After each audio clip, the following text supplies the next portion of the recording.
গানের আসরে হঠাৎই এক মানবিক মুহূর্তের জন্ম দিলেন জনপ্রিয় সঙ্গীতশিল্পী সোনু নিগম। ভারতের কর্ণাটকের হুবলি শহরে আয়োজিত এক কনসার্টে গান গাইতে গাইতেই তিনি খেয়াল করেন মঞ্চের এক পাশে কাচুমাচু মুখে দাঁড়িয়ে আছে একটি শিশু। শিশুটির চোখে মুখে ভয় আর দুশ্চিন্তার ছাপ দেখে বুঝতে আর দেরি হয়নি ভিড়ের মধ্যে সে তার স্বজনদের হারিয়ে ফেলেছে।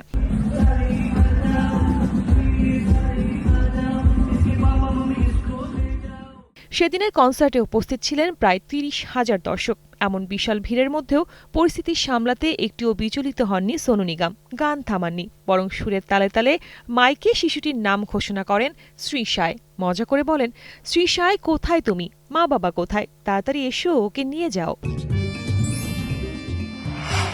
আমা authentic Brazilian coffee. Papa mummy तुम्हारे बिना मस्ती कर रहे हैं पता है।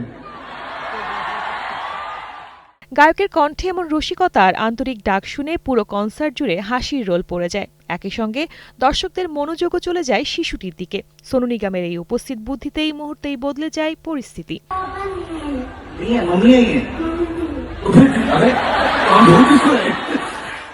এরপর শিশুটির সঙ্গে কথা বলে জানা যায় সে বাবা মার সঙ্গে নয়, কাকার সঙ্গে কনসার্টে এসেছিল। বিষয়টি জানার পর সোনু আবারও সুরের ছলে কাকাকে মঞ্চের সামনে আসতে বলেন। তিনি সামনে এলে মুচকি হেসে বলেন, ভাই, আপনাকে তো বাচ্চার দায়িত্ব দেওয়া হয়েছিল, আপনি এত ব্যস্ত কেন? এই হালকা রসিকতার মধ্যেই দ্রুত খুঁজে পাওয়া যায় শিশুটির অভিভাবককে। নিরাপদে পরিবারের কাছে ফিরে যায় শ্রী সায়। এই ঘটনার ভিডিও সামাজিক মাধ্যমে ছড়িয়ে পড়তেই প্রশংসায় ভাসছেন সোনু নিগম। অনেকেই বলছেন, জনপ্রিয়তা শুধু গানেই নয়, দায়িত্ববোধ আর মানবিকতায়ও বড় মাপের শিল্পী হওয়া যায়। শালীন সুমি, কালের কণ্ঠ।